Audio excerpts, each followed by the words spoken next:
The freezing rain wasn't just soaking my clothes, it was seeping into my very bones, numbing me against the shock of what just happened. Through the fogged glass of the bay window, the golden glow of the chandelier looked like a different universe, one where I didn't exist. I could hear the muffled bass of the music and the clinking of crystal flutes, a cruel soundtrack to my humiliation. I pressed my hand against the cold brick, waiting for the door to open, for someone to realize this was a terrible mistake. But then I heard the deadbolt slide shut with a final metallic thud. That sound was louder than the thunder rolling over the estate. I was locked out. I was standing outside my own home, shivering from the cold under a torrential downpour, while my son celebrated his birthday inside with his wife and his mother-in-law. Through the window I watched them laughing and opening gifts as if I did not exist, until a luxury sedan pulled up in front of the house. It was my mother, a woman who I believed lived a simple life on a small farm in rural Ohio. When she stepped out of the car and saw me in that state, her eyes filled with fury. She pointed at the house and said only one word: "Destroy." I never imagined the day would come when my own son would lock me out of the house, but that was exactly what happened on the night of his birthday, under a storm that seemed endless. My name is Sarah. I am 53 years old, and I have dedicated my entire life to being a good mother. I raised my son Jason all alone after my husband abandoned us when the boy was barely 5 years old. I worked 2, sometimes 3 jobs to ensure he had everything: quality education, decent clothes, food on the table. I sold the jewelry I inherited from my grandmother to pay for his college tuition. I gave up on my dreams so that he could realize his. And he did realize them. Jason graduated with a business degree, landed a great job, married Courtney, a woman from an old money family, and built a comfortable life. When he invited me to live with them in their new house in an exclusive gated community in Greenwich, Connecticut, I accepted without thinking twice.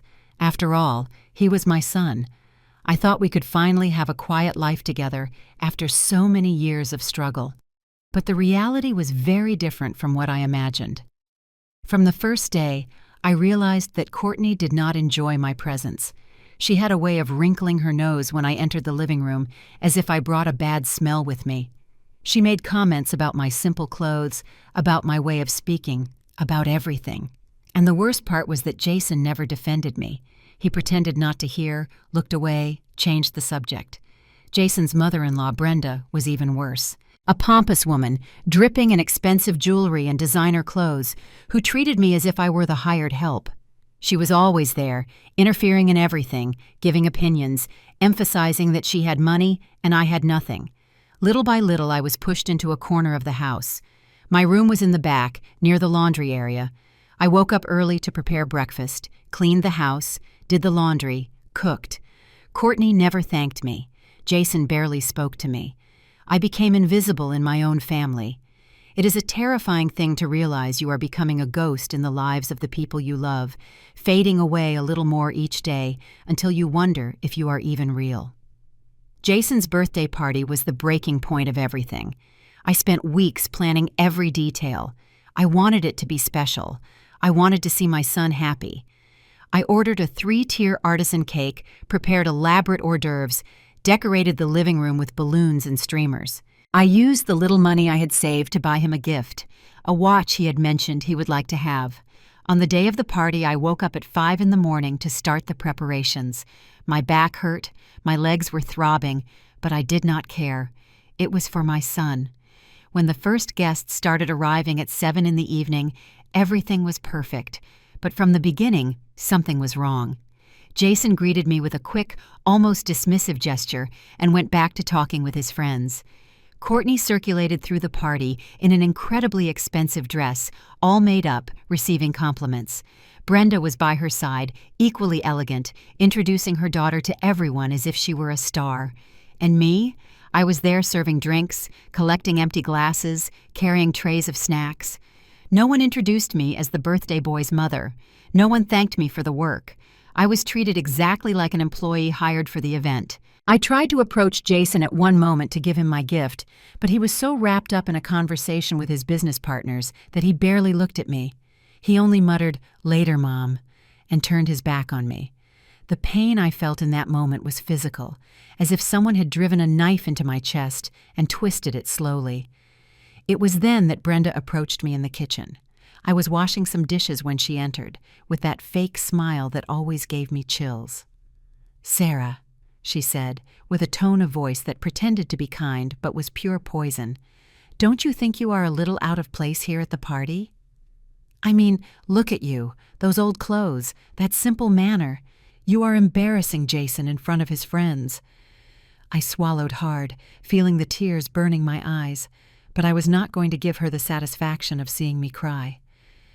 "I am his mother," I replied, with a trembling voice. "I have every right to be here." "Mother?" Brenda let out a cruel little laugh.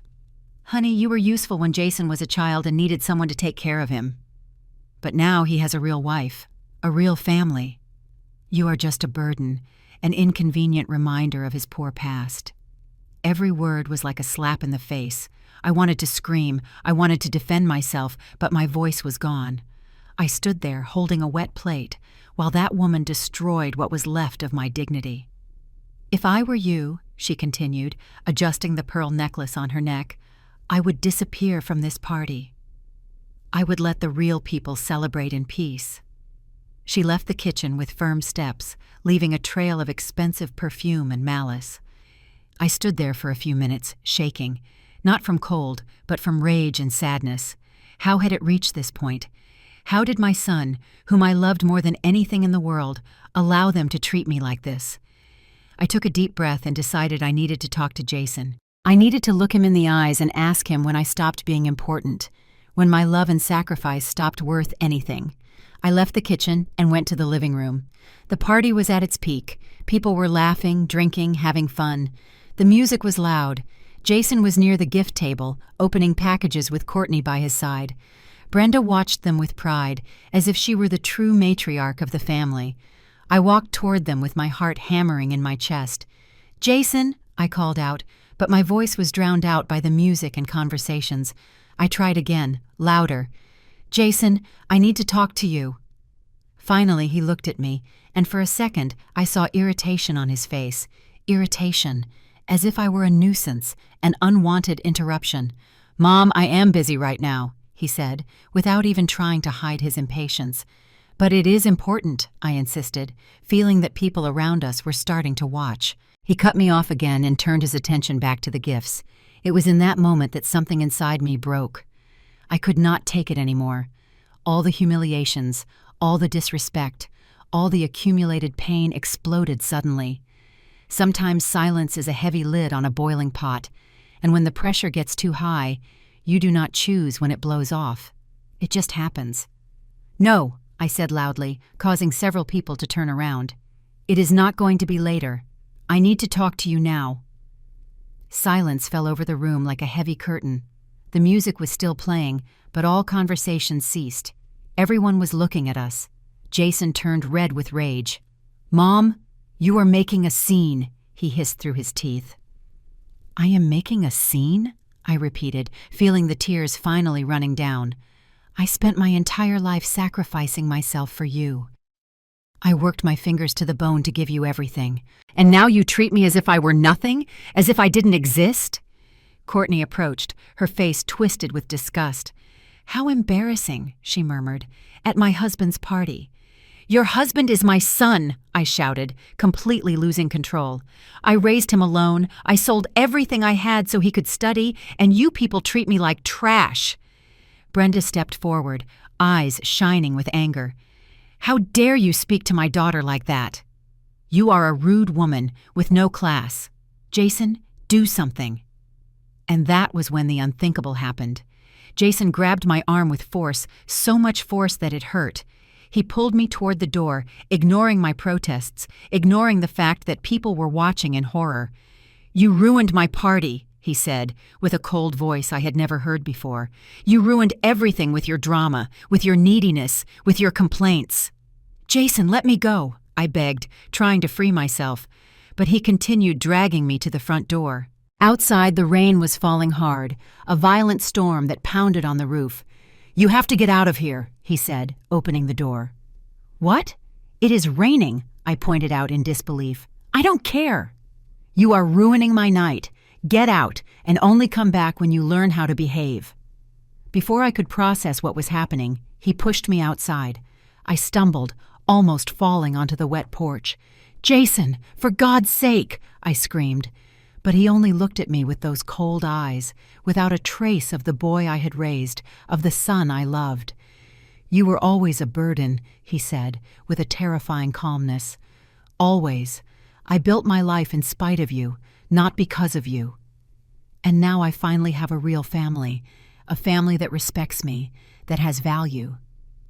And then he slammed the door in my face. I heard the key turn in the lock. I stood there, paralyzed, while the rain started to soak me. I could not believe what had just happened. My son had kicked me out of the house, in the rain, as if I were an unwanted animal. The rain fell with a violence that seemed to have a purpose, as if the sky were crying for me. In seconds, my simple clothes were soaked, sticking to my body. The cold penetrated my skin and reached my bones. I started to shake uncontrollably. I pounded on the door with my fists, screaming my son's name. Jason, Jason, let me in. It is cold, please. But there was no answer. Only the sound of the rain, and in the distance, the murmur of the party continuing inside, as if nothing had happened, as if I did not exist. I continued knocking, weaker and weaker, until my hands started to hurt. The tears mixed with the rainwater on my face. I could not tell one from the other. Eventually, I gave up on the door. My feet were numb inside my soaked shoes. I stumbled to the side of the house where there was a large living room window, the window through which I could see everything, and what I saw tore me to pieces. The party continued as if I had never been there. The music had started playing again. People were laughing again, talking, drinking. Jason was in the center of the room, smiling broadly, receiving congratulations and hugs. Courtney was glued to him, beautiful and elegant, the perfect wife. Brenda circulated among the guests, distributing smiles and animated conversation. No one mentioned what had just happened. No one seemed uncomfortable with the fact that the birthday boy's mother had been expelled into the rain. I pressed my frozen hands against the glass of the window, observing that scene as if I were a ghost, watching the world of the living. I was there, a few feet away, but I might as well have been a million miles away. I was invisible, disposable. I watched when they brought out the cake, that beautiful cake I had ordered, which had cost almost all the money I had saved. Jason and Courtney took the knife together and cut the first piece, while everyone applauded. The way they looked at each other, the intimacy, the complicity, it was as if I had never existed in their life. Brenda took a piece of cake and offered it to Jason with a maternal smile, the smile that should be mine, the role that should be mine. I felt my throat close up. My body was shaking so much I could barely stay standing. The cold was terrible, piercing. My lips must have been blue. My hands were so frozen I no longer felt my fingers.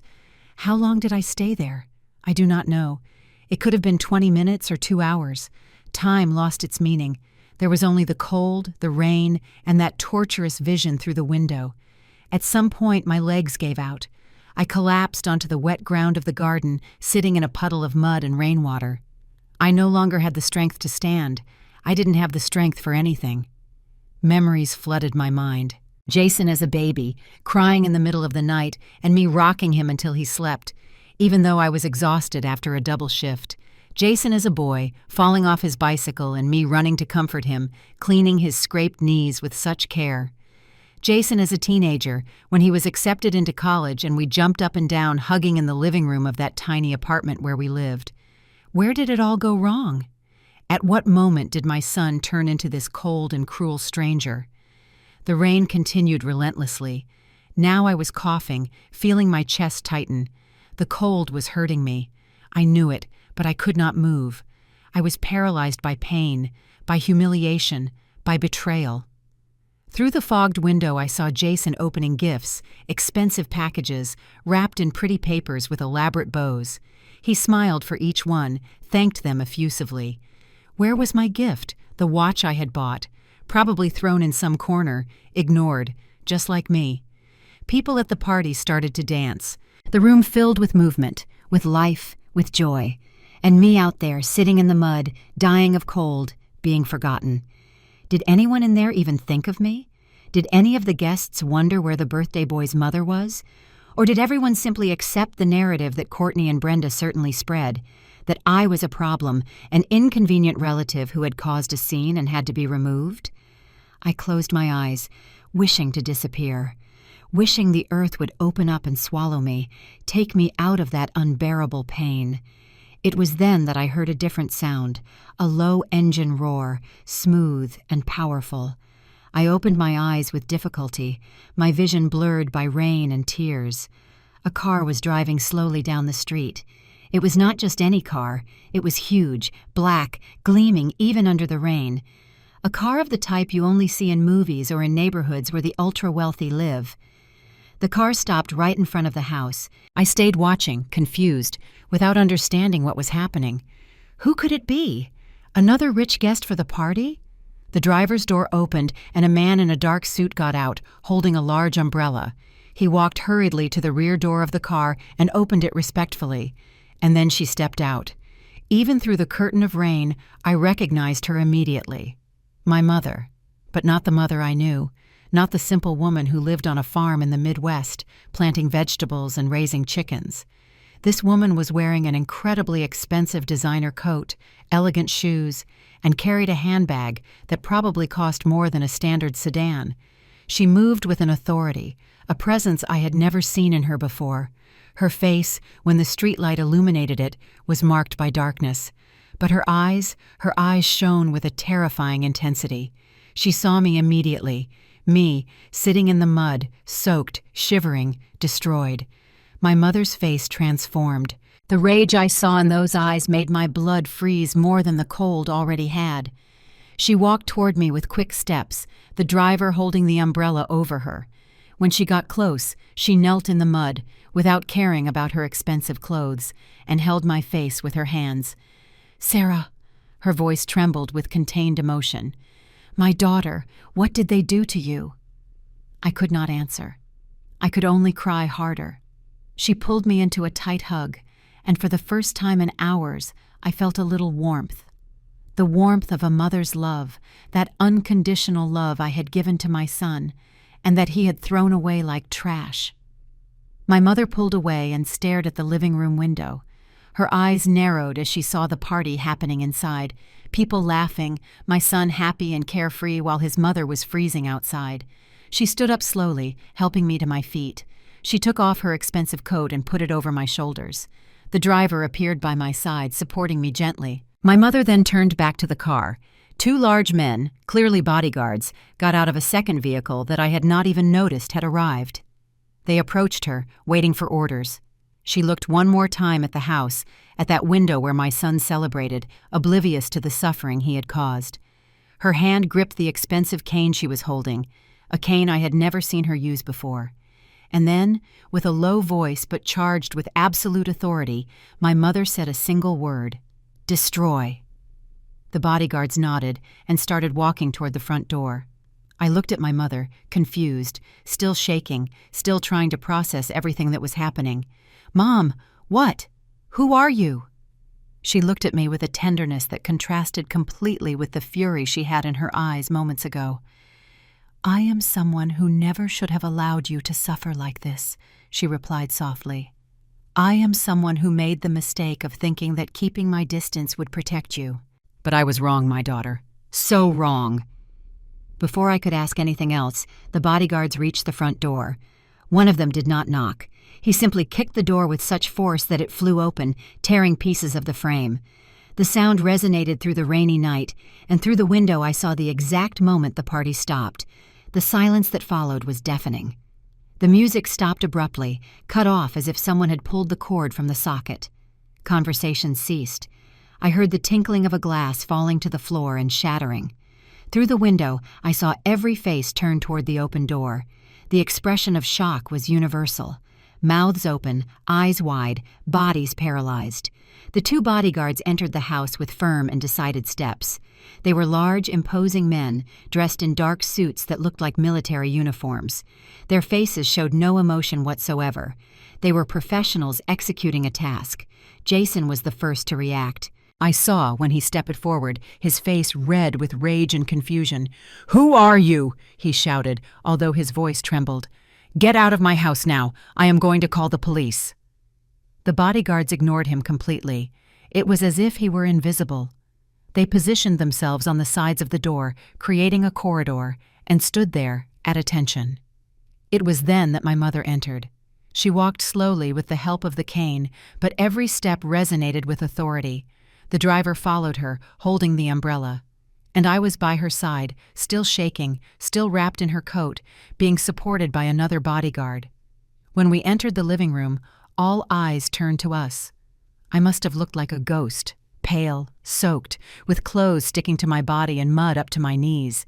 My mother, on the other hand, looked like a queen entering her palace. Jason looked at me, and for a fraction of a second, I saw something that could have been guilt or concern pass over his face, but it disappeared so fast I could have imagined it. "What is this?" he asked, still trying to maintain an air of authority, although his voice was failing. "Mom, what did you do? Who are these people?" My mother did not answer him. Her eyes scanned the room, examining every person present, every detail of the expensive decor, every symbol of wealth and success. Courtney was practically glued to Jason, her face pale. Brenda had taken a step forward, hands on her hips, trying to look intimidating, but I could see the fear in her eyes. "Excuse me," Brenda spoke up, with that arrogant tone she always used. "Who do you think you are to invade this house? Get out immediately, or I will call the police myself." My mother finally looked at her. It was an icy stare that made Brenda step back half a pace involuntarily. "The police?" my mother repeated, with a tone that was almost amused. "Please, feel free." She made a gesture, and one of the bodyguards handed a cell phone to Brenda. "You can call right now. Ask the police commissioner which side he prefers to be on." There was something in my mother's voice, an absolute certainty, that made Brenda swallow hard and not take the phone. Jason tried another strategy. "Look, I don't know who you are, but this is a misunderstanding. My mother caused a scene at my party, and I only asked her to calm down outside." "Calm down?" My mother interrupted him, and her voice was dripping with venom. "You locked your mother out during a storm, the woman who raised you alone, who sold everything she had to pay for your education, who worked her fingers to the bone to give you a dignified life, and you locked her in the rain as if she were a stray dog." Jason went pale. "How do you know that?" "I know everything," my mother cut him off. "I know every sacrifice my daughter made for you. I know every tear she shed, and I know exactly how much you are worth." "Which is nothing." She struck the cane on the floor, and the sound echoed through the silent room like a gunshot. "My name is Victoria Sterling," she announced, and I saw several faces go pale upon recognizing the name. "And this house, this car in the garage, this job you have," she pointed at Jason, "everything belongs to me." Jason staggered as if he had been punched. "What? What are you saying?" My mother made a signal, and the driver handed her a leather briefcase. She opened it and took out several documents. "Do you think you achieved everything alone?" she asked with a bitter smile. "Do you think a boy fresh out of college simply gets a manager position at a transnational company? That he gets financing approved for a house of this size without having a credit history?" She threw the papers onto the coffee table.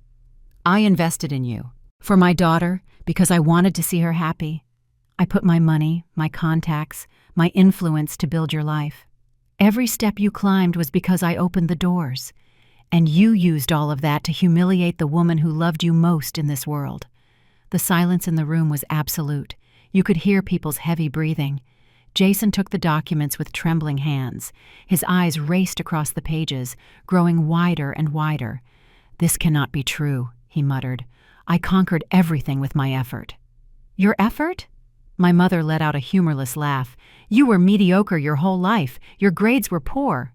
Your performance at work is only satisfactory.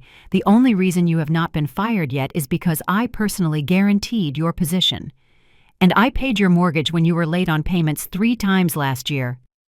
Courtney, who until then was silent, let out a sharp scream. "It is a lie! Jason, she is lying!"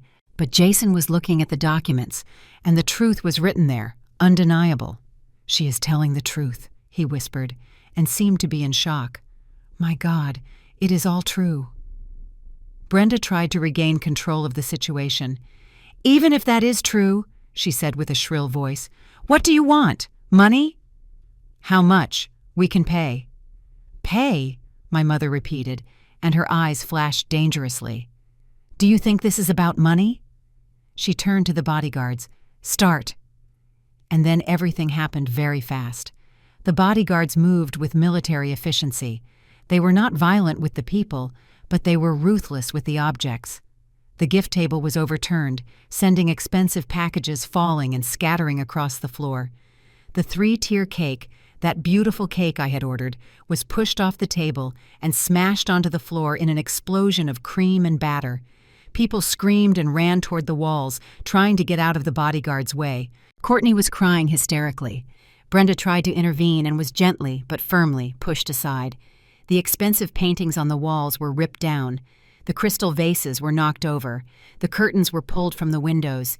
The expensive sound system was unplugged and placed on the floor with a crash. Stop! Jason was shouting, trying to stop the bodyguards, but it was like trying to stop a moving train. Stop this! This is my house. No, said my mother calmly. It isn't. She made another signal, and more people entered through the door. Lawyers, it seemed, carrying more briefcases and documents.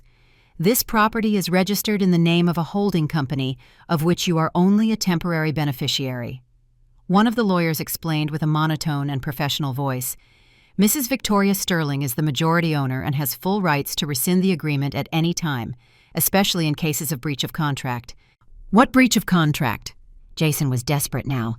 The clause that demanded dignified and respectful treatment of family members, replied the lawyer, consulting the documents. Specifically, Mrs. Sarah, your mother. Jason's jaw dropped. But I didn't know that. I never read that contract. I didn't even know my grandmother was involved.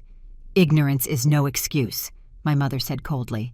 You signed, and you broke the terms. The guests started to flee. One by one they escaped through the door, murmuring apologies without looking back. No one wanted to stay near what was turning into a total disaster. Courtney grabbed Jason's arm. Do something, she screamed. Are you going to let them destroy everything? But Jason was paralyzed, looking at the destruction around him, the documents in his hands, at my mother who stood there like an avenging goddess. And then his eyes found mine. I was still there, shivering, wet, destroyed. But something had changed. I was no longer alone. I was no longer the invisible woman who could be discarded without consequences. Mom, Jason said, and for the first time that night, his voice had real emotion. Fear, regret, perhaps. I am so sorry. I didn't know. I didn't understand. Now you know, I replied, and my voice came out firmer than I expected. Now you know what it is like to be on the outside, what it is like to be treated like nothing. Tears started running down his face. Please, please forgive me. I was an idiot, I know, but I am your son. You can't abandon me like this. The words hit me like knives, because he was right. He was my son, and despite everything, despite all the pain, all the humiliation, a part of me still loved him. But my mother did not have those emotional ties. Sarah isn't going to abandon you, she said, but I am going to teach you a lesson you apparently never learned. Actions have consequences. She turned to the lawyers. Execute the documents. I want that family off this property in 1 hour. Complete chaos. That is the only way to describe what happened in the following minutes. Courtney collapsed, falling to her knees on the floor and sobbing uncontrollably. Brenda was screaming at the lawyers, threatening lawsuits, career destruction, everything her mind could formulate. Jason simply stood there, staring at nothing, as if his brain had shut down in the face of the impossibility of processing such a reversal. The bodyguards continued their methodical work. Everything that represented luxury, comfort, ostentation, everything was systematically removed or rendered useless. The expensive lamps were turned off. The electronic devices were disconnected. Even the designer clothes that were in the master closet started to be packed into black bags. You have 1 hour, repeated one of the lawyers, looking at the expensive watch on his wrist. After that deadline, anyone still on the property will be considered a trespasser and treated as such. Courtney finally stood up, her face stained with makeup and tears. "This is madness," she shouted, pointing at my mother. "You can't just kick us out like this. We have rights. I am going to call my dad. He knows important people. He is going to—" "Your father?" My mother interrupted her, and there was a touch of cruel amusement in her voice. "Do you mean Mr. Arthur Kingsley, who owes $3 million to the bank where I am the majority shareholder? Please call him. I am sure he will be delighted to know that his daughter wants to complicate his situation even more." Courtney went completely pale.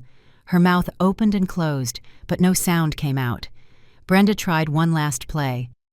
"We are going to a hotel," she announced, trying to regain some dignity. "A 5-star hotel. And tomorrow we are going to consult our own lawyers and resolve this." "With what money?" asked my mother calmly. "Jason's bank accounts were frozen by court order about—" She looked at her watch. 15 minutes ago. "Unauthorized debits, misuse of corporate funds, various irregularities my auditors found in the last few months." Jason finally reacted. "What irregularities? I never did anything illegal." One of the lawyers stepped forward, opening another file. "Personal expenses charged to corporate cards, leisure trips declared as business, hiring overpriced vendors in exchange for kickbacks." "Should I continue?" But that wasn't me," stammered Jason. "That was— Everybody does that.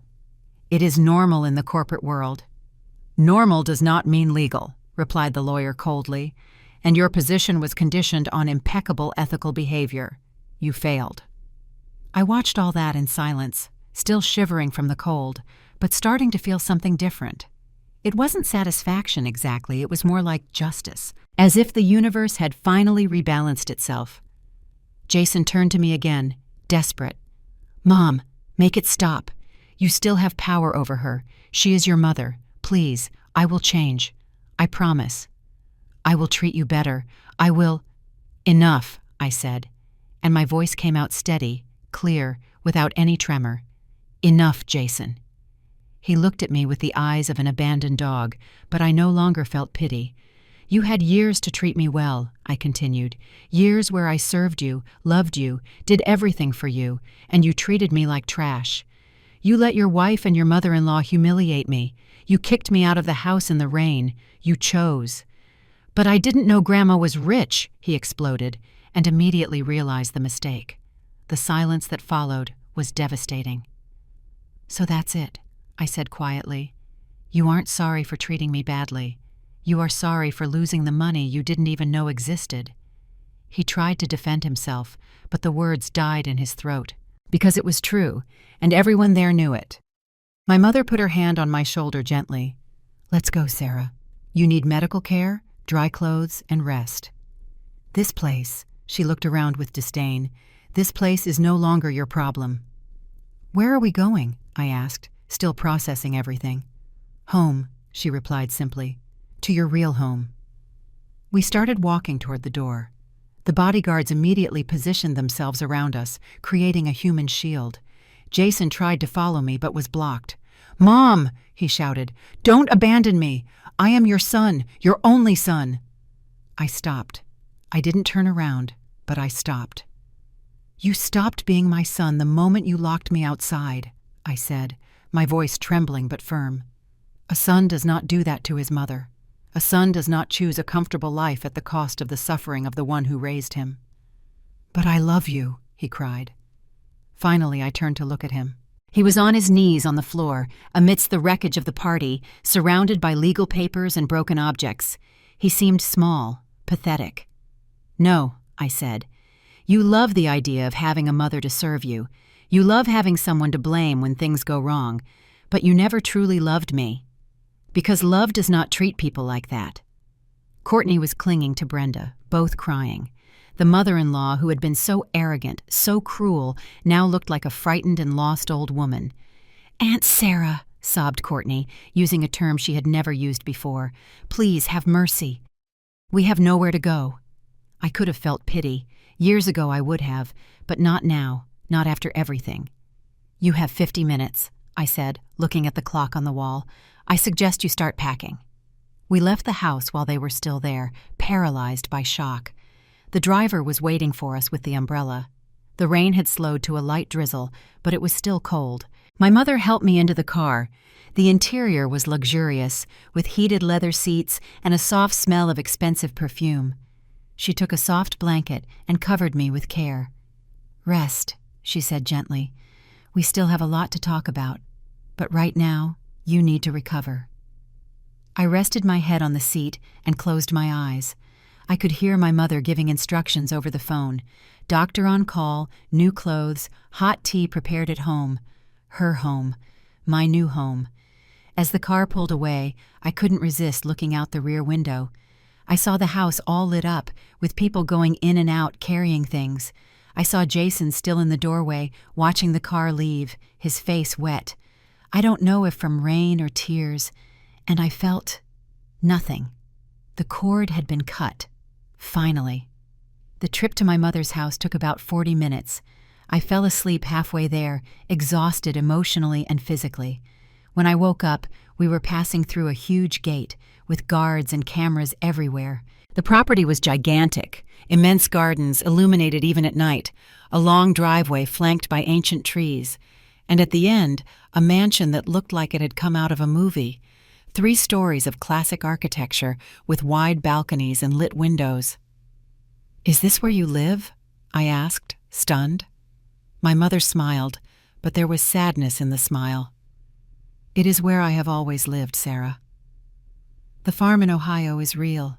It exists, but it is just one of the places. This is my main home, in the Hamptons. Why did you never tell me? Why did you pretend to be poor all these years?" She sighed deeply. "Because your father met me when I was already rich, and he used me. He married me for the money, not for love.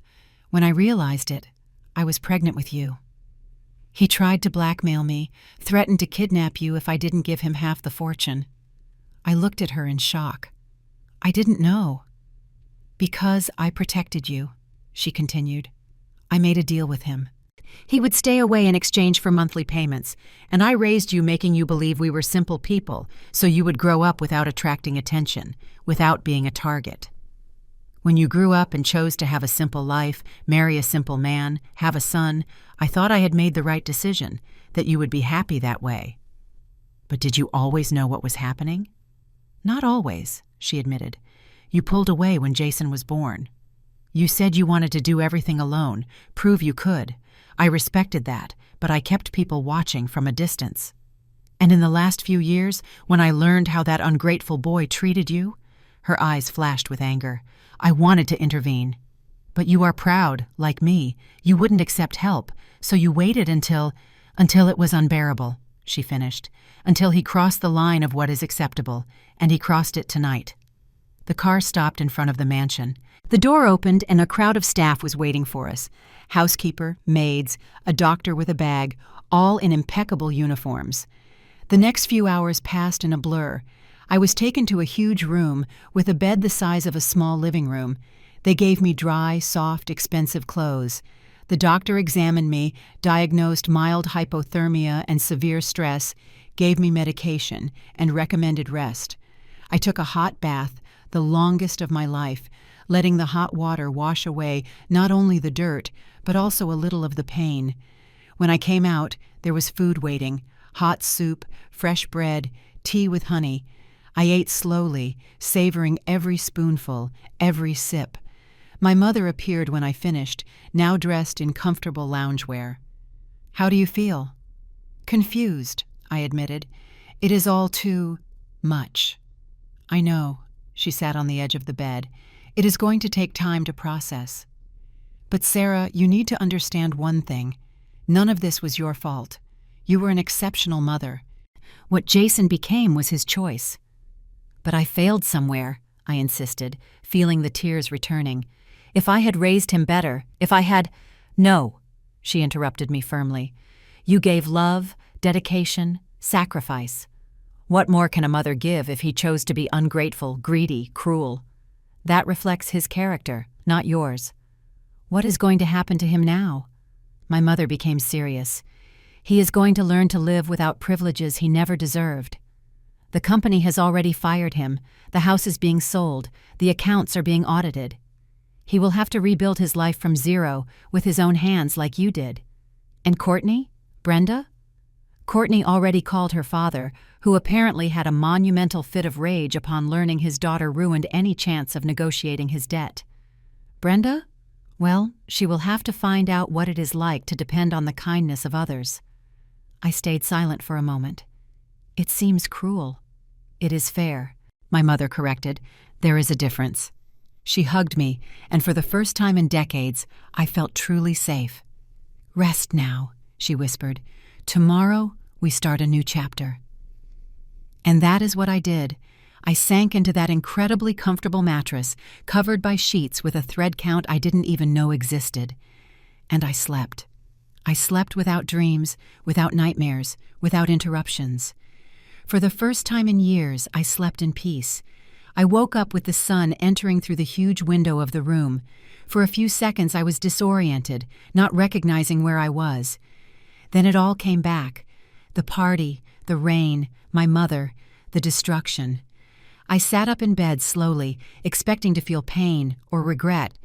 But what I felt was relief, a deep and liberating relief. There was a breakfast tray waiting on a side table, fresh bread, fruits, juices, aromatic coffee. A handwritten note said, "Eat calmly. I will meet you in the garden when you are ready. Mom." I ate slowly, savoring every bite. It was incredible how simple food could taste so good when you didn't have to prepare it all with your own hands while being criticized. After coffee, I found new clothes in the closet. Elegant but comfortable. They fit me perfectly. My mother must have guessed my size or sent someone to buy them during the night. When I went downstairs, a gentle employee guided me to the garden. It was even more impressive in the daylight. Flowers of all colors, ornamental fountains, century-old trees, and in the center, sitting at a wrought iron table under a parasol, was my mother. "Good morning, dear," she smiled upon seeing me. "Did you sleep well?" "Better than in years," I admitted, sitting next to her. She poured tea for both of us. "We need to talk about the future," she said, getting straight to the point. "About your future." "My future," I repeated. "I can barely think about the present." "I know. But Sarah, you spent decades living for other people, first for Jason, then for that ungrateful family. Now it is time to live for yourself." "I don't even know where to start," I confessed. She took my hand. "Start by letting me help. Not out of obligation, not out of pity, but because you are my daughter, and I love you, and because you deserve it." In the following days, my life changed completely. My mother wasn't joking about helping me rebuild. She brought in psychologists to help me process the trauma, nutritionists to help recover my health, even an image consultant who, with much care and respect, helped me develop a style of my own. But the most important thing was the education. My mother started teaching me about her businesses, properties, investments, companies. At first, it was overwhelming. I was just a housewife. What could I understand about the corporate world? But my mother was patient, and I discovered I was smarter than I thought. Decades of managing a tight budget, making money stretch, negotiating with suppliers, all of that had given me valuable skills. "You were always an executive," my mother said once. "You just never had the right resources." 3 weeks after that fateful night, I received a letter. It was from Jason, handwritten, on common paper, with shaky handwriting. My mother was with me when I opened it. "Mom, I don't even know how to start this letter. Sorry seems so inadequate for what I did. But it is all I have. You were right, about everything. I was the worst human being I could have been. I treated you like trash when you deserved to be treated like a queen. These last few days have been the hardest of my life. Courtney left me. She is back with her parents, and apparently she is already seeing someone else. Brenda blames me for everything and barely speaks to me. I am living in a tiny rented room, working as a delivery driver for an app to pay the rent. But you know something? I think I deserved it. Every second of this misery I deserved, because now I know how you felt. All that rain, all that cold, all that loneliness. I understand it now. And it breaks my heart to know that I was the one who made you feel that way. I am not writing to ask for forgiveness. I don't expect you to forgive me because I wouldn't forgive myself in your place. I am writing just to say I am so sorry and that you were always an incredible mother. The problem was always me. I hope you are happy. Truly, you deserve all the happiness in the world. Your son, if you still consider me that, Jason. I finished reading with tears in my eyes. My mother waited in silence. What do you want to do? She asked finally. I don't know, I admitted. Part of me wants to run to him, help him, because even after everything, he is still my son. But another part knows he needs to learn the lesson, completed my mother. Sarah, you can love him and still let him face the consequences of his actions. One thing does not cancel out the other. Do you think he changed for real? I think he is starting to change, she said carefully, but real change takes time. It is not a pretty letter that erases years of terrible behavior. I put the letter away. I did not reply. I wasn't ready yet. More weeks passed. My transformation continued. It wasn't just physical, although that definitely had changed. It was mental, emotional, spiritual. I was becoming someone I didn't know, someone strong, confident, capable. My mother started including me in business meetings. At first I just observed, learning. But eventually I started giving opinions, and people listened, not because I was the boss's daughter, but because my ideas made sense. You have a natural talent for this, one of the executives told me after a particularly successful meeting. Have you considered working with us permanently? I hadn't, but now I was considering it.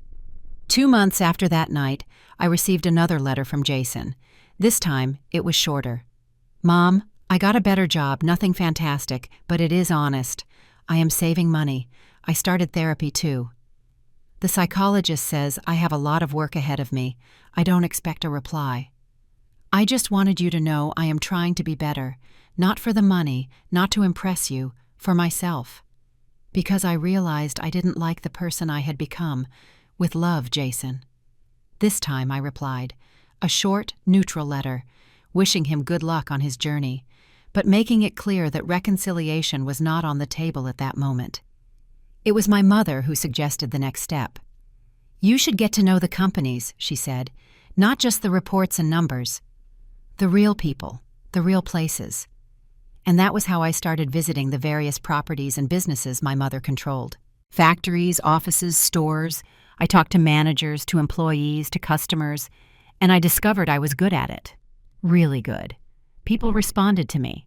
Maybe because I had spent so many years at the bottom, I knew how to speak their language. I knew how to really listen. I knew when something was wrong, even when the numbers said otherwise. You have empathy, explained my mother. It is a rare quality in the business world, and incredibly valuable. 3 months later, she made me a proposal. I want you to take over one of the companies, she said, without preamble, not as a favor, not out of nepotism, but because you earned it. You proved you have the capacity. I was in disbelief. But I barely have experience. You have 40 years of experience in real life, she corrected. In solving problems with limited resources, in managing crises, in persisting when everything is against you. That is worth more than any MBA. And that was how I became the general director, CEO of one of the group's subsidiaries. A medium-sized company, nothing gigantic, but profitable and stable. A good place to start. The first few months were challenging. I made mistakes, many mistakes, but I learned from each one.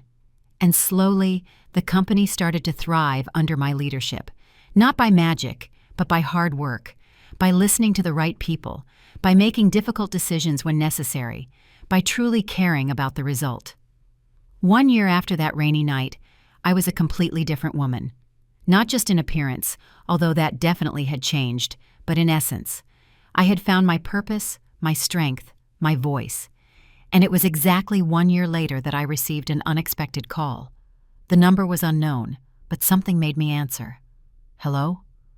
Mom. Jason's voice was hoarse, nervous. I know I have no right to call, but I need to see you just once, please. I stayed silent for a long moment. Why? Because I need to look you in the eyes and apologize for real. Not by letter, not by phone, in person. You don't have to forgive me. Just give me that chance. I looked out the window of my office. Yes, my office, overlooking the city with my nameplate on the door. I thought about everything that had happened in this last year, how much I had grown, changed, evolved. I will think about it, I replied finally. That is all I can ask, he said, and there were tears in his voice. Thanks for answering. I hung up and stared at the phone for several minutes. That night I talked to my mother about the call. What does your heart tell you? She asked. That I want to see if the change is real, I admitted. But I am afraid of being fooled again, of being the fool who always goes back. You are not a fool, said my mother firmly, and you are not the same woman as a year ago. If you decide to see him, it will be on your terms, on your turf, with your boundaries. He no longer has power over you. She was right, and that realization was liberating. 2 days later, I set up a meeting. Not at the mansion, not in some public place. At the office. I wanted him to see me in my element, in the world I had built for myself.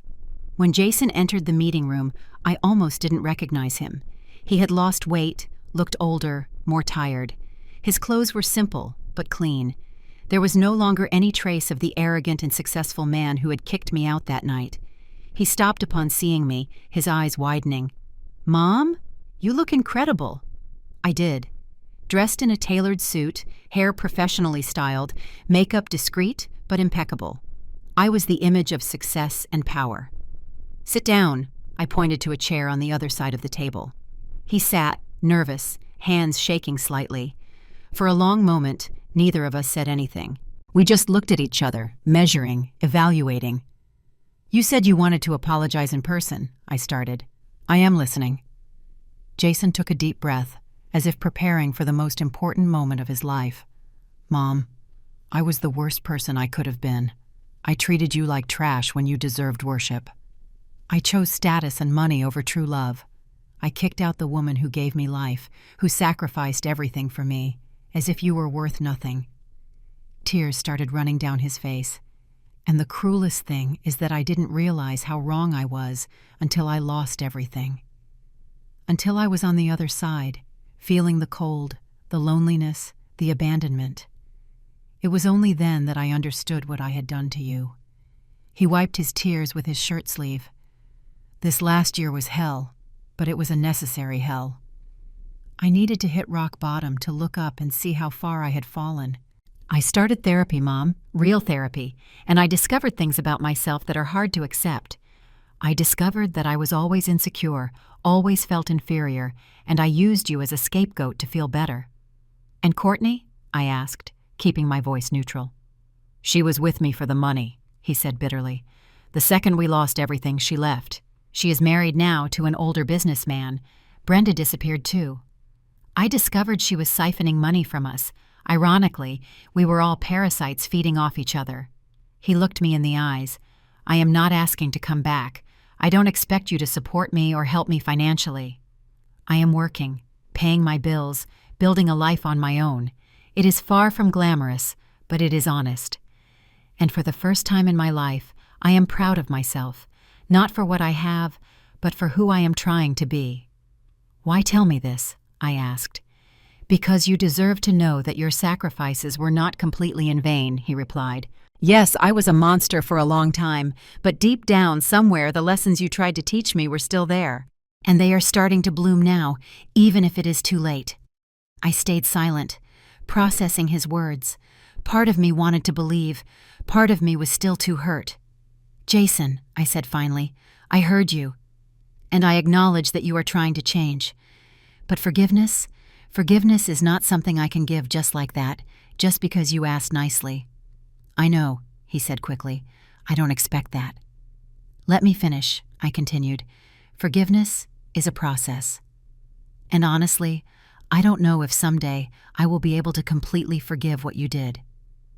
That night destroyed me in ways you will never completely understand. He hung his head in shame, but I proceeded. I am willing to consider reconnecting, slowly, with clear boundaries.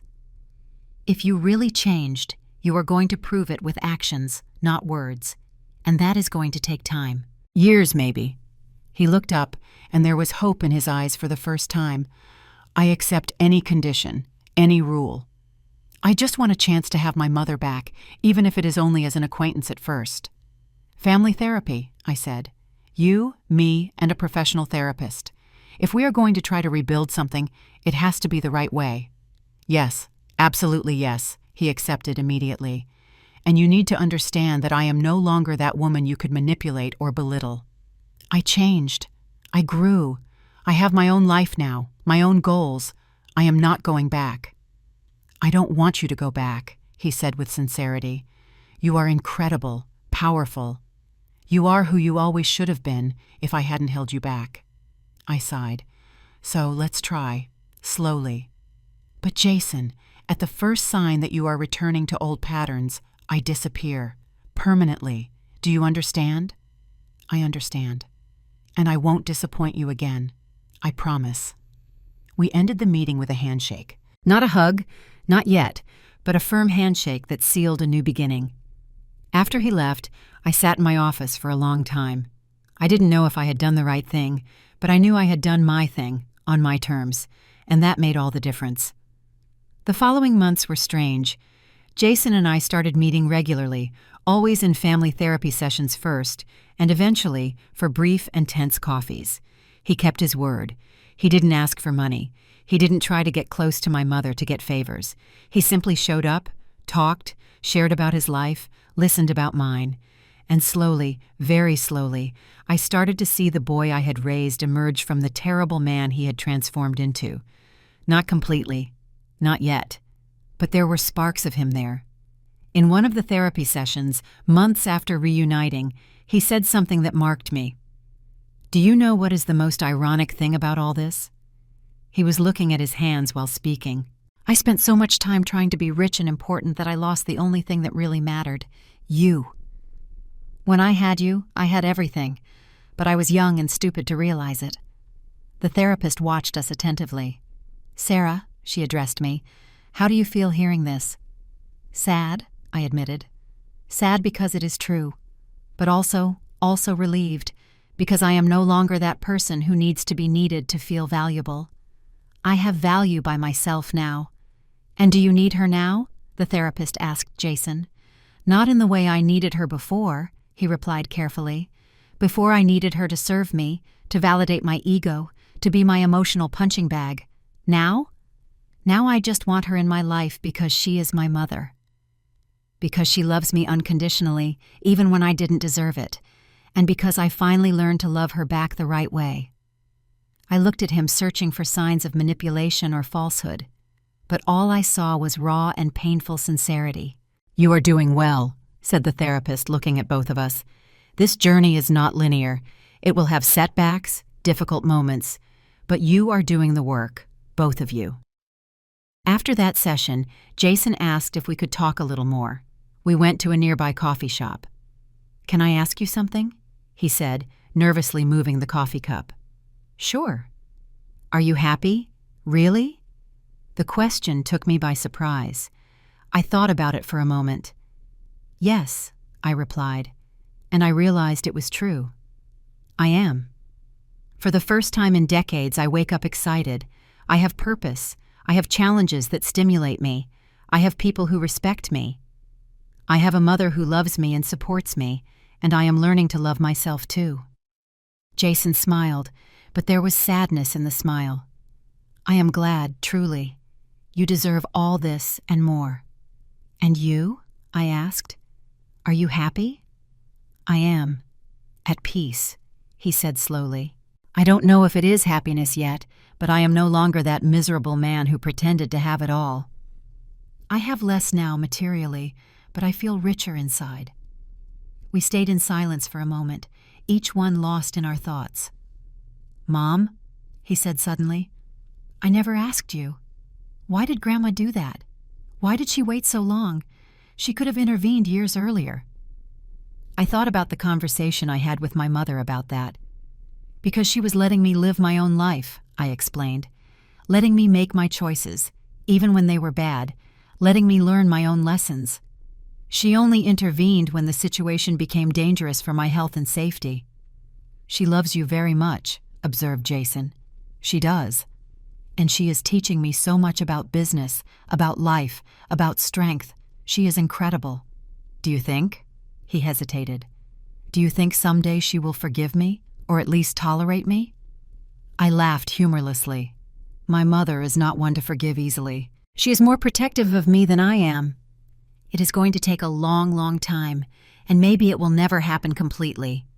You will have to accept that. He nodded, looking resigned. I accept it. It is the minimum I deserve. More time passed. 6 months of therapy turned into a year. The meetings became less tense, more natural. We started laughing together sometimes, recalling good memories from his childhood. And there were some amidst it all. One day, Jason showed up with a new girlfriend. She was an elementary school teacher, simple, gentle, genuine. When she looked at him, there was real love there. No interest, no greed, just true affection. And when he looked at her, I saw a version of him I didn't know. Attentive, respectful, humble. She is special, he told me later when we were alone. She doesn't know anything about who I was. She only knows who I am now, and she loves me for myself. Then don't mess it up, I warned, half joking, half serious. Never, he promised. I learned my lesson, the hardest way possible. It was in that period that something unexpected happened. My company was negotiating a big merger with another company. It was complicated, full of legal and financial details. During one of the meetings, I discovered that the CEO of the other company was Courtney's ex-husband, the wealthy man she had married after abandoning Jason.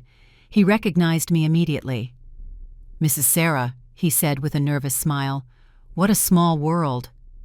"Mr. Augustus," I replied professionally, "let's keep things strictly business, shall we?" Of course, he accepted quickly, but after the meeting he asked to speak in private. "Me?" "I need to tell you something," he said, looking uncomfortable. "About Courtney." "I have no interest in gossip about my ex-daughter-in-law," I replied coldly. "It is not gossip. It is a warning. She is trying to sue Jason. She claims he hid assets in their divorce, which is ridiculous because he had nothing. But she is desperate. Our marriage ended. She spent all the money I gave her, and now she is trying to squeeze blood from a stone." I looked at him with attention. "Why tell me this?" He sighed. "Because I was an idiot too. I married her for the pretty face and for the connection I thought we had. I found out quickly she is a leech, and when I learned your ex-husband was the son of Mrs. Victoria Sterling," he paused. "Well, I realized I got involved with the wrong family. Jason is at least trying to be better. Courtney is only getting worse." I thanked him for the information and immediately called Jason to warn him. He already knew about the lawsuit and had a cheap lawyer dealing with it. "Let me help," I offered, surprising myself. "Mom, no, you already did." "Not for you," I interrupted. "For me. Because I refuse to let that woman continue being a problem in our lives. I am going to put my lawyers on this, the best ones, and we are going to end this charade once and for all." There was a silence on the other end of the line. Then, with a choked voice, "Thanks, Mom. Thank you so much." "You are welcome. Now go to work, and stop worrying about that." The lawsuit was quickly crushed. My mother's lawyers not only proved Jason had no hidden assets, but also presented evidence that Courtney had falsified documents to support her allegations. She ended up having to pay a heavy fine and was almost criminally prosecuted for fraud. The last news I had of her was that she had moved to another state with a destroyed reputation. Karma had done its full job. 2 years after that rainy night, my life was unrecognizable. I was CEO of not just one, but 3 companies in my mother's group. I had a team of executives who genuinely respected me. I participated in conferences, gave interviews, was consulted on important decisions. More importantly, I was happy, truly, deeply happy. Jason was rebuilding his life at his own pace. He married the teacher, a simple and beautiful ceremony. I attended. My mother did not. There was still a lot of resentment there, and I respected that. But I went, and I cried tears of genuine joy watching him say, "I do," to a woman who truly loved him. They had a baby a few months later, a girl. Jason called me from the hospital, emotional. "Mom, you have a granddaughter." And I want to do it right this time. I want her to have the grandmother I had, the incredible, loving grandmother who sacrificed everything. And I am going to love her, I promised, but on my terms, in my time. I am not going to let her use me like you used me. Never, he promised solemnly. I am going to teach her about you, about sacrifice, about true love, about strength. She is going to know what kind of incredible woman her grandmother is.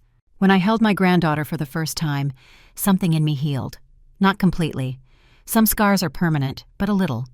Enough for me to look at that little baby and feel hope instead of fear. My mother also eventually softened, at least in relation to the child.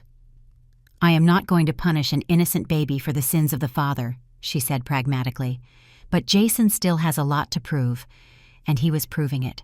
Slowly, consistently. Not with grand gestures or empty promises, but with small daily actions, regular calls to ask how I was, respectful visits that did not exceed the agreed time, genuine gratitude for anything I did. One Sunday afternoon, almost 3 years after that night, we were all gathered at the mansion. Me, my mother, Jason, his wife, and the baby. It was strange and wonderful at the same time. Jason was in the garden playing with his daughter when my mother made an observation. "He changed," she said, almost reluctant to admit. "For real this time." "He changed," I agreed. "But I changed too. And I am not going to forget what happened." "Nor should you," she said firmly. "Forgiving is not forgetting. It is deciding not to let the past control your future." I looked at my mother, that incredible woman who had saved me, transformed me, given me a second chance at life. "Thank you," I said with tears in my eyes, "for everything." She hugged me. "You don't have to thank me. You are my daughter. I would do it 1,000 times.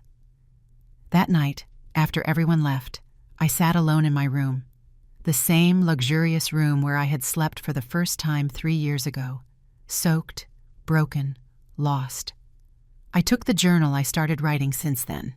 I reread some entries from the first days, the pain, the confusion, the rage, and then the most recent entries, the growing strength, the small and big victories, the rebuilding. I wrote a new entry. "Today I realized I am no longer the woman who was kicked out into the rain. That woman died on that night. What was born in her place was someone stronger, wiser, more complete. I don't wish what I went through on anyone.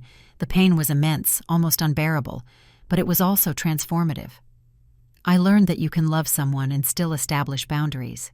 That sacrifice is not synonymous with martyrdom. That you can forgive without forgetting. That you can start over, no matter the age. Jason is still in my heart, but he is no longer the center of it. The center is me now, and that makes all the difference. My mother gave me back my life, but I was the one who decided what to do with it. And I chose to build something beautiful, something strong, something of my own. The revenge my mother executed that night wasn't just about destroying those who hurt me. It was about giving me the tools to rebuild myself, and I used every one of them.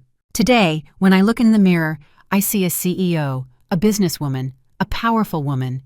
But more importantly, I see someone who respects herself, who knows her value, who will never again allow herself to be treated as less than extraordinary, because that was exactly what I always was. I just needed a storm to wash away the illusion and reveal the truth. I closed the journal and looked out the window. Outside, the sky was clear, full of stars. There was no storm in sight. And finally, I was at peace. The word my mother said that night, destroy, wasn't just about demolishing a house or a social status. It was about destroying a version of me that accepted crumbs, that believed suffering was love, that confused sacrifice with self-destruction. That version needed to be destroyed so that this new version could be born. And I was born, from the ashes, from the rain, from the pain. I was reborn. And now I was finally living, for real. This story may be fiction, but the cold rain of rejection is something many have felt in their bones. It serves as a quiet reminder that while unconditional love is a virtue, it should never come at the cost of your own dignity. We teach people how to treat us, and sometimes the most loving thing you can do, for them and for yourself, is to let them face the storm they created. Boundaries are not walls to shut people out. They are gates to protect the sanctity of your own soul.